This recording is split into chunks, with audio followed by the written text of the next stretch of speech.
Hello everyone, आप सभी का हमारी इस क्लास में स्वागत है। आज की हमारी क्लास है क्लास 7 के लिए मैथ की।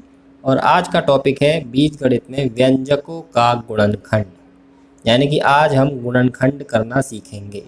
इससे पहले जो क्लास 7 की वीडियो आई थी उसमें हमने व्यंजकों का गुणनफल करना सिखाया था। गुणनफल का मतलब होता है गुणा, और आज हम सिखाएंगे गुणनखंड। तो आपको स्क्रीन पर जो सवाल दिख रहे हैं 12, आज हम इन 12 के 12 सवालों को करेंगे। अगर ये सवाल आपको आते हैं तो आप वीडियो ना देखें, अगर नहीं आते हैं तो आप आज इस वीडियो को देखकर गुणनखंड करना ज़रूर सीख जाएंगे। तो वीडियो को लास्ट तक देखें। चैनल को सब्सक्राइब नहीं किया तो सब्सक्राइब जरूर कर लें, क्योंकि हमारे चैनल पर ऐसी वीडियो आती रहती हैं। अब वो जो 12 सवाल लिख रहे थे वो मैंने यहाँ 1 बाई 1 और लिख लिए हैं ताकि आपको समझा सकूँ। तो पहला सवाल है हमारा 5x की घात 2 माइनस 25xy। तो गुणनखंड का मतलब क्या होता है? गुणनखंड का मतलब होता है 2 या 3 भागों में संख्याओं को तोड़ना। खंड मतलब तोड़ना, गुणन मतलब गुणा। गुणा के रूप में तोड़ना गुणनखंड कहलाता है। अब इसका सीधा सीधा एक तरीका है, उस तरीके को आप दिमाग में रखो, आप किसी भी तरह गुणनखंड को कर जाओगे। देखिए, एक तो होती है इसमें संख्याएं जिन्हें कहते हैं अचर पद, दूसरे होते हैं इसमें चर पद। दो तरह के पद होते हैं। तो अचर पदों में से हमें अलग कॉमन लेना होता है और चर पद में से अलग। कॉमन लेने का मतलब होता है उभयनिष्ठ संख्या जो दोनों में हो। ये कॉमन लेना शब्द शायद आप पहली बार सुन रहे हैं, पर इस शब्द को आप गुणनखंड करोगे 1-2 एक्सरसाइज जितनी है इस चैप्टर में, तो उसमें कॉमन लेना बार बार यूज होगा। तो कॉमन लेने का मतलब होता है उभयनिष्ठ, हिंदी में कहते हैं, जैसे आपने मैसे पे पढ़ा होगा उसी तरह से कॉमन लेना होता है। तो कॉमन क्या संख्या आती है वही हमें सबसे मेन है। अगर हमें कॉमन लेना आ गया तो हम गुणनखंड कर जाएंगे। अब कॉमन कैसे लेते हैं वो देखिए। संख्याओं में से अलग कॉमन आएगा और चर पद में से अलग। कॉमन वो संख्या आती है जो दोनों में हो, और संख्याओं में बड़ी से बड़ी संख्या लेते हैं, जैसे 5 है और 25 है, ये दो संख्याएं हैं। तो 5 और 25 में ऐसी संख्या कौन सी जिससे दोनों में भाग चला जाए? बड़ी से बड़ी 5 होगी, क्योंकि 5 से इसमें भी चला जाएगा और इसमें भी चला जाएगा। तो संख्याओं में तो आ जाएगा 5 कॉमन। ठीक है, अब देखते हैं चरपद में से क्या कॉमन आ रहा है। चरपद में देखते हैं कि जिसकी घात छोटी होती है वो कॉमन आता है। देखो y इसमें नहीं, तो y तो कॉमन आएगा नहीं, y की तो छोटी बड़ी घात का चक्कर ही नहीं है। x में कॉमन आएगा, तो x की छोटी घात कौन सी है? ये वाली एक घात है ना इसकी, तो x आ गया कॉमन। तो संख्याओं में आया 5 और चर घातों में आया x। अब ब्रैकेट लगा के जो यहाँ बचेगा उसे लिखना है। तो यहाँ से देखो 5 कॉमन आ गया और x की 2 घात में से 1 घात कॉमन आ गई, तो बची कितनी? 1 घात। 1 घात मतलब x। माइनस लगाओ, इससे इसमें भाग दे दो, 5 से भाग करेंगे 5 बार गया। x तो देखो कॉमन आ ही गया है, और जो बचा वो यहाँ लिख दो y। एक एक लाइन के सवाल हैं या 2 लाइन के, बस दिमाग लगाना है। बीजगणित में सवाल छोटे होते हैं पर दिमाग थोड़ा ज़्यादा लगाना पड़ता है, क्योंकि इसमें संख्याएँ नहीं होती हैं। तो समझ में आ गया आपको? और सवाल करेंगे और अच्छी तरह समझ में आ जाएगा। और एक बात और बता दूं, अगर आप इसकी इसमें गुणा करेंगे तो ये आना चाहिए, इसकी इसमें करेंगे तो ये आना चाहिए। तो पेपर में आपको समझ में आ जाएगा कि हमारा सवाल सही है या गलत है। और इसमें से कोई कॉमन और आना नहीं चाहिए। देखो अब x इसमें नहीं है, y इसमें नहीं है, 5 भी नहीं है, तो हमारा सवाल अब ये ठीक है। दूसरा सवाल है 9a की घात 2 माइनस 6ax। इसमें क्या कॉमन आ रहा है? तो देखिए पहले देखते हैं संख्याओं में। संख्याओं में किससे भाग चला जाएगा? 3 से चला जाएगा दोनों में, है ना। इससे बड़ी कोई संख्या नहीं होगी, और 1 से तो सब में ही चला जाता है। तो संख्याओं में तो आ जाएगा 3। अब देखते हैं चर पदों में। देखो यहाँ पे 1 की घात 2 है, यहाँ पे 1 की घात 1 है, तो छोटी घात कौन सी हुई? a। और x इसमें नहीं, तो x तो कॉमन आएगा नहीं। अब देखो ब्रैकेट्स में क्या बचा? देखो 3 से भाग करेंगे, इसमें कितनी बार जाएगा? 3 बार। और 2 घात में से 1 घात कॉमन आ गई, तो कितनी बची? a। माइनस 3 से भाग करेंगे, इसमें तो कितनी बार गया? 2 बार। a से 1 कॉमन आ गया तो खत्म हो गया, क्या बचा हमारा? x। तो जो शेष बचता है वो यहाँ पे हम लिखते हैं। अब देखो इसकी इसमें गुणा करेंगे तो ये आ जाएगा, इसकी इसमें करेंगे तो ये आ जाएगा, और कुछ में इसमें से कॉमन नहीं आ रहा, बस हमारा उत्तर ये वाला ठीक है। कॉमन लेने के बाद फिर देखते हैं इसे बाहर निकालने के बाद कितना कितना हमारा बच गया है, वो हम यहाँ पर लिखते हैं। और देखिए और अच्छी तरह समझ में आएगा। 7xy प्लस के 35 x की 2 y की 2। तो सबसे पहले संख्याओं में कॉमन लेंगे। क्या कॉमन आ रहा है हमारा? 7, क्योंकि 7 से इसमें भी भाग चला जाएगा और इसमें भी चला जाएगा। अब चर पदों में देखेंगे, देखो यहाँ पे x है और यहाँ x की घात 2 है, तो छोटी घात कौन सी है? x। यहाँ y है और y की घात 2 है, तो छोटी घात कौन सी है? y। ठीक है, कॉमन तो ये आ गया छोटी घात और चर पद में और अचर पद में बड़ी संख्या। अब कितना कितना बचेगा, देखो यहाँ से 7 बाहर आ गया, x भी बाहर आ गया, y भी बाहर आ गया। जब सारी संख्याएं बाहर आ गई तो बचता है 1। ऐसे नहीं कि कुछ भी नहीं लिखेंगे, 1 तो हमेशा बचेगा। प्लस 7 का पहाड़ा पढ़ेंगे, इसमें कितनी बार जाएगा, 5 बार। और देखो 2 घात में से 1 घात बाहर आ गई तो 1 बची, और y की 2 घात में से 1 घात बाहर आ गई तो कितनी बची, 1 घात बची। समझ में आ गया। जितनी भी बात घात बाहर आ जाए उससे कम जो है वो यहाँ पर बच जाएंगी। अगला सवाल है 4m की घात 2 प्लस 6m की घात 2 प्लस 8m की घात 4। ये त्रिपदीय व्यंजक है, इसमें 3 पद हैं, 1 2 3। ठीक है, इसकी डिग्री कितनी है, 4। ये भी बता देता हूँ मैं आपको, वो चीज़ें भी जानकारी के लिए होती हैं। तो सबसे पहले देखते हैं संख्याओं में क्या कॉमन आ रहा है। 4, 6 और 8 ऐसी कौन सी संख्या है जो तीनों में भाग कर देगी, तो 2 से तीनों में भाग चला जाएगा, तो कॉमन ले लेंगे हम 2। ठीक है, m की घात 2, m की घात 2, m की घात 4, तो छोटी घात कौन सी है इसमें, m की घात 2। ये तो आ गया कॉमन। अब कितना कितना बचेगा वो लिख दो यहाँ पे। देखो जिसका पहाड़ा पढ़ो, इसमें सबसे पहले इसमें देखें कितना बचेगा, तो 2 दूनी 4, 2 आ गया, और m की घात 2 कॉमन आ गया तो 2 ही बचा बस। प्लस 2 तिया 6, 3 आ गया, m की घात 2 तो 3 ही बचा।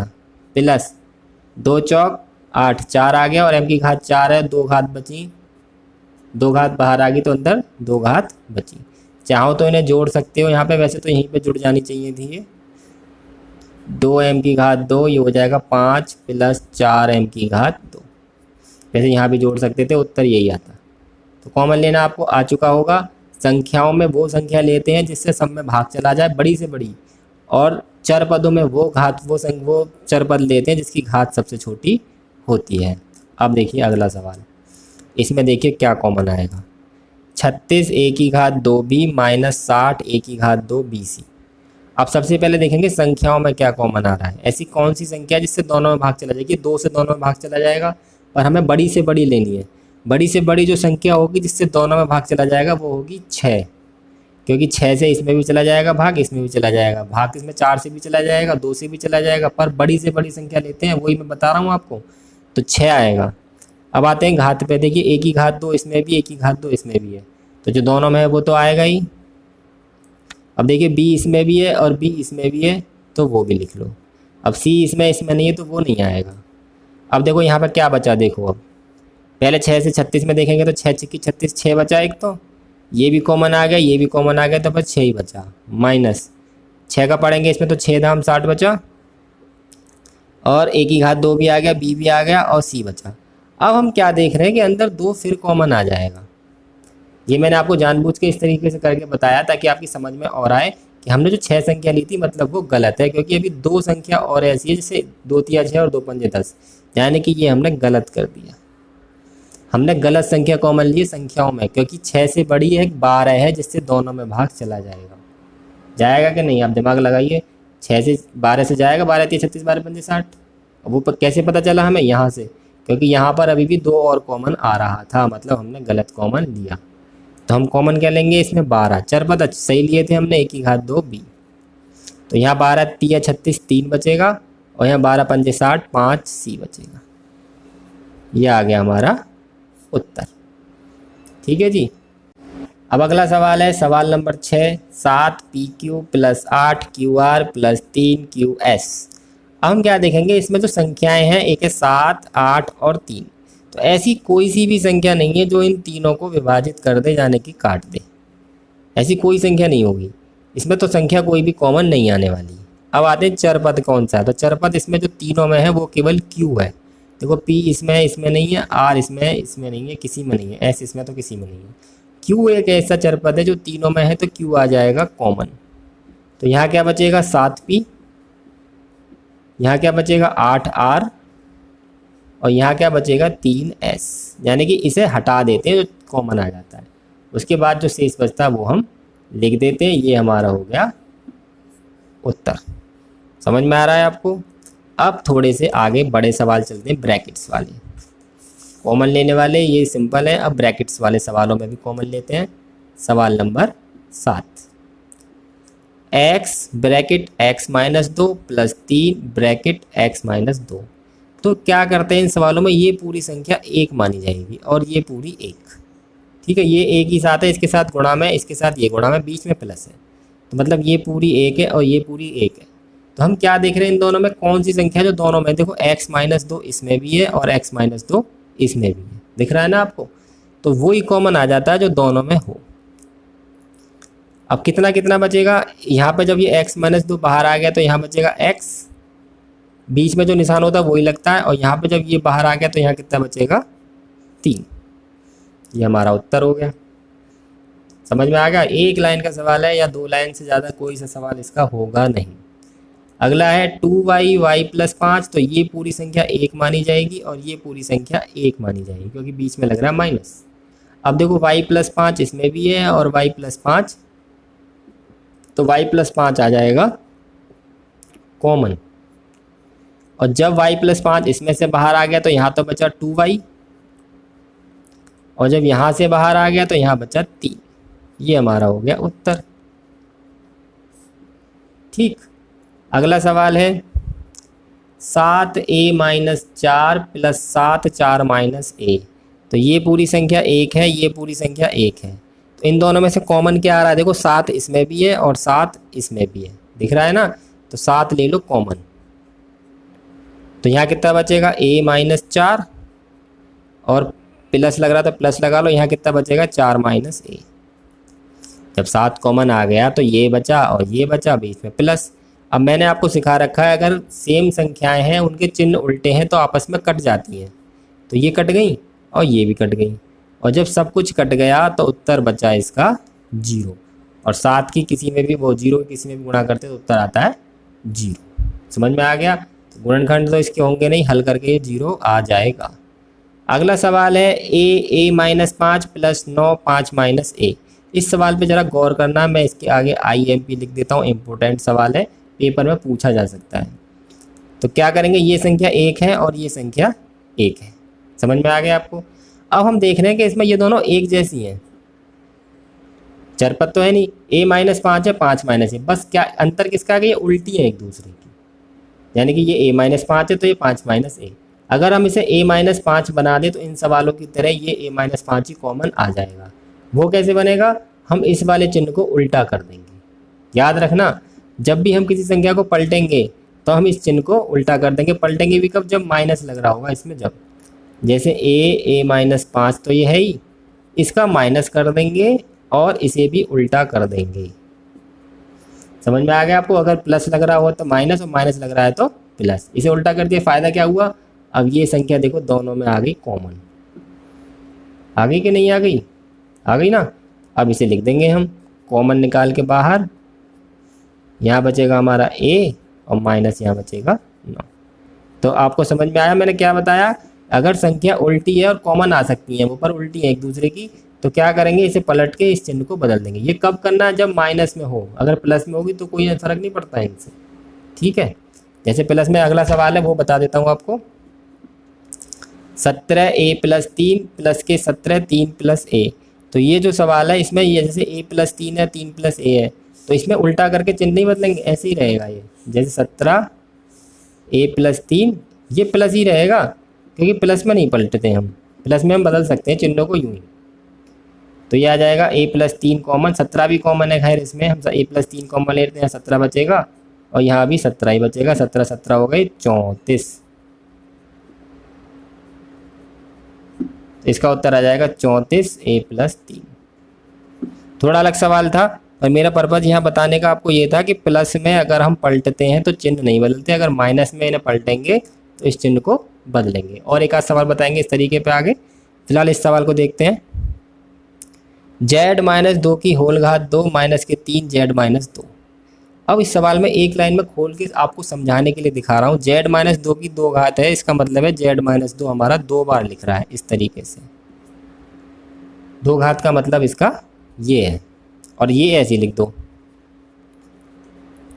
अब क्या करेंगे कि ये पूरी संख्या तो एक साथ मानी जाएगी और ये पूरी संख्या एक साथ, और बीच में है माइनस, तो दोनों में कॉमन क्या आ रहा है, z-2 इसमें भी है, z-2 इसमें भी है, तो ये आ गया हमारा कॉमन।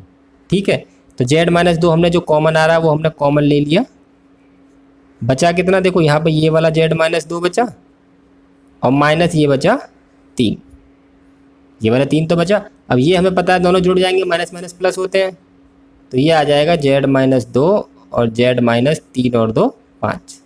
इसका उत्तर ये हुआ। ठीक है, ब्रैकेट्स वाले सवाल समझ में आ गए आपको। अब ब्रैकेट्स वाले में कुछ और सवाल बता रहा हूँ ताकि आपका जो भी क्लियरिफिकेशन डाउट है वो क्लियर हो जाए। 1-2 सवाल और बता देता हूँ आपको एक्स्ट्रा। जैसे कि प्लस और माइनस वाला जो सवाल था उसे मैं अब अलग से लिख के बता रहा हूँ क्योंकि वो इम्पोर्टेंट सवाल है। जैसे मान लीजिए x माइनस 3 माइनस के साथ 3 माइनस x, एक तो ये सवाल है। एक सवाल है x प्लस 3 और माइनस के साथ 3 प्लस x, दोनों सेम सवाल है। अंतर कहाँ पे इन सवालों में, अंतर है इस सवाल में इन चिन्हों का, अंदर वाली संख्याओं की। तो अगर अंदर वाली संख्या माइनस में, देखिए ये संख्या ये एक साथ मानी जाएगी, ये एक साथ मानी जाएगी। अब ये दोनों संख्या बिल्कुल एक जैसी हैं पर क्या करें, उल्टी हैं। एक x माइनस 3 है, एक 3 माइनस x है। तो मैंने क्या बताया था अभी, अगर माइनस वाली संख्या उल्टी है, अगर इसमें माइनस लग रहा है तो इस चिन्ह को हम उल्टा करके इसे पलट देते हैं। पलटने से क्या फ़ायदा हुआ, अब ये कॉमन आ जाएंगी। अब नहीं आ सकती थी क्योंकि अभी तो ये अलग मानी जाती, अब आ जाएंगी ये कॉमन। x माइनस 3 हमारी कॉमन आ गई, तो यहाँ बचेगी x और प्लस 7। ठीक है, तो ये इसका उत्तर हो गया। ठीक है, अगर ऐसा ये सवाल है x plus 3 minus 7 3 plus x, तो ये प्लस में संख्याएं हैं और है उल्टी भले ही, तो प्लस में हम चिन्ह नहीं बदलेंगे, हम सीधे सीधे से ऐसे सीधे कर सकते हैं। इस वाली संख्या को माइनस के साथ इसे x प्लस 3 ऐसे ही कर लो। हमने चिन्ह ये वाला बदला नहीं है, क्यों, क्योंकि ये संख्या इस बार प्लस की हैं। तो आपको इसको ध्यान रखना है, अगर ये माइनस की हैं और फिर पलट रहे हैं हम इसे, पलटा ही तो है हमने इसे, तो इस चिन्ह को बदल दिया है। पर अगर प्लस की संख्या है और हमें पलटने की ज़रूरत वैसे पड़ रही है, ज़रूरत नहीं है पलटने की, पर अगर पलट भी रहे हैं तो ये चिन्ह बदला नहीं जाएगा। अब ये कॉमन ले लो x प्लस 3, तो ये आ जाएगा x माइनस 7। ठीक है, क्लियर हो गया आपको। अगर माइनस की है पलट रहे हैं तो चिन्ह बदला जाएगा, प्लस की में पलटेंगे तो चिन्ह नहीं बदला जाएगा। एक आध घात वाला सवाल और था, वो और बता देता हूँ आपको। जैसे d माइनस 7 और माइनस के d माइनस 7 की घात 2। ठीक है, तो मैंने क्या बताया, 2 घात है तो इसे कितनी बार लिख सकते हैं, हम 2 बार लिख सकते हैं। तो d minus 7 minus d minus 7 और d माइनस 7 2 बार लिख लिया हमने इसे। अब इस दोनों में क्या, d माइनस 7 दोनों में आ गया कॉमन, क्योंकि ये पूरी एक साथ मानी जाएगी संख्या। तो जब d माइनस 7 कॉमन ले लिया तो यहाँ तो ये कॉमन आ गया, तो क्या बचेगा 1 माइनस यहाँ बचेगा d माइनस, बड़ा ब्रैकेट लगा लेंगे। ठीक है जी, ये मैंने बड़ा ब्रैकेट इसलिए लगाया क्योंकि छोटा ब्रैकेट हमें अंदर लगाना पड़ रहा है। तो d माइनस 7 हमने बाहर कॉमन ले रखा है। माइनस के बाहर जब भी गुणा करते हैं तो इसके चिन्ह बदल जाते हैं, तो ये हो जाएगा 1 माइनस के d प्लस के 7। ये माइनस हो गया, ये प्लस, क्योंकि एक ही तो कॉमन आया था, एक तो बचा था ना। और माइनस के बाद हमेशा ब्रैकेट लगा के संख्याओं को लिखते हैं। तो d माइनस 7 और 7 और 1 प्लस प्लस के हैं दोनों, ये 8 हो गए माइनस d। तो समझ में आ गया आपको। कुछ 12 सवाल मैंने वो लिखे थे और आपके डाउट क्लियर करने के लिए अलग से मैंने सवाल बता दिए हैं। समझ में नहीं आए हो तो वीडियो को रिवाइज कीजिए, फिर भी समझ में नहीं आया तो हमें कमेंट कर बताइए कि आपको क्या दिक्कत आ रही है। हम आपकी क्वेरी को ज़रूर सॉल्व करेंगे। वीडियो अच्छी लगी है तो लाइक कर दीजिए, शेयर कर दीजिए, चैनल को सब्सक्राइब कर लीजिए और बेल आइकन को दबा दीजिए ताकि जैसे अगली वीडियो आए आपके पास नोटिफिकेशन पहुंच जाए, आप उसे देख लें और अपनी पढ़ाई कर सकें। आज की वीडियो में इतना ही, धन्यवाद।